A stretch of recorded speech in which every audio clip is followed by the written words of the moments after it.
যেদিন বাসায় বাজার নিয়ে আসে কিংবা বড় মাছ নিয়ে আসে সেদিন কিন্তু মাছ কেটে ধুয়ে রান্নাবান্না করতে কিন্তু অনেক ঝামেলা।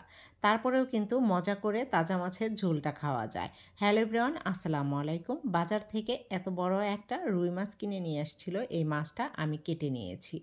এখন মাছ থেকে যে তেলটা বের হয়েছিল এই তেলটাও আমি ফেলে দেব না, তেলটা দিয়ে আমি ভাজি করে নেব। আর মাছটা আমি কেটে নিয়েছি। এই মাছের কিছু বড় চাক আমি ফ্রিজে রেখে দেব, টোকরা করিনি। আর এখান থেকে কিছু মাছ নিয়ে আমি রান্না করব। টমেটো আর মূলা নিয়েছি, মূলাগুলো আমি গ্রেট করে কেটে নিয়েছি মাছের তেল দিয়ে ভাজি করার জন্য। টমেটো কেটে নিয়েছি, টমেটো দিয়ে মাছের ঝোল রান্না করব, সাথে একটা আলুও কেটে দিয়েছি। যে মাছটা রান্না করব এই মাছগুলো আমি লবণ দিয়ে ধুয়ে ভালো করে পরিষ্কার করে নিয়েছি।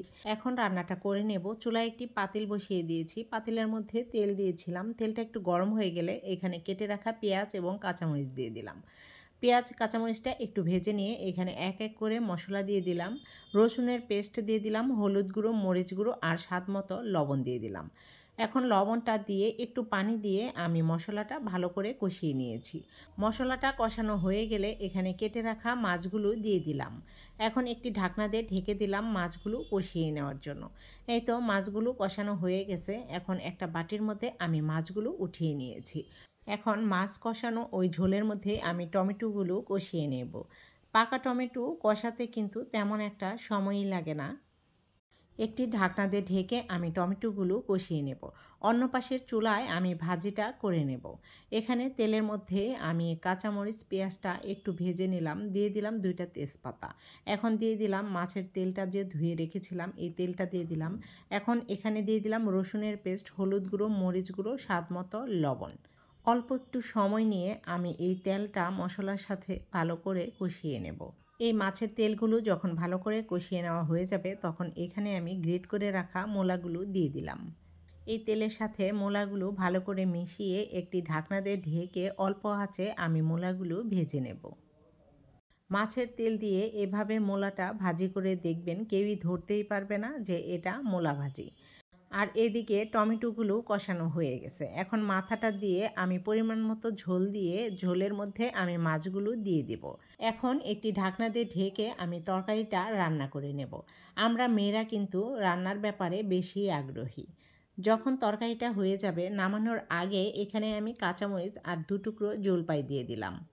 টমেটো তরকারির মধ্যে একটু জলপাই দিয়ে দিলে এর টেস্টটা কিন্তু দ্বিগুণ হয়। আমরা বাসায় এভাবেই টমেটোর ঝোলের এই তরকারিটা রান্না করে থাকি।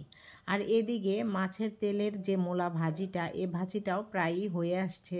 এখন এই ভাজির মধ্যে আমি দিয়ে দিলাম কিছু পেঁয়াজের পাতা। পেঁয়াজের পাতা দিলে এই ভাজির স্বাদটা আরও দ্বিগুণ হয়ে যায়।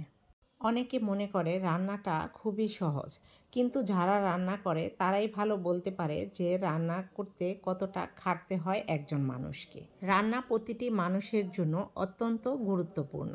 রান্না হলো মানুষের মানসিক ও শারীরিক কাজের একটা অংশ। এখন আমি কয়েক টুকরা মাছের ভুনা করে নেব, তাই মাছের ভুনা করার জন্য মশলাটা আমি একটু কষিয়ে নিলাম। কষিয়ে আমি এই মাছগুলো দিয়ে দিলাম।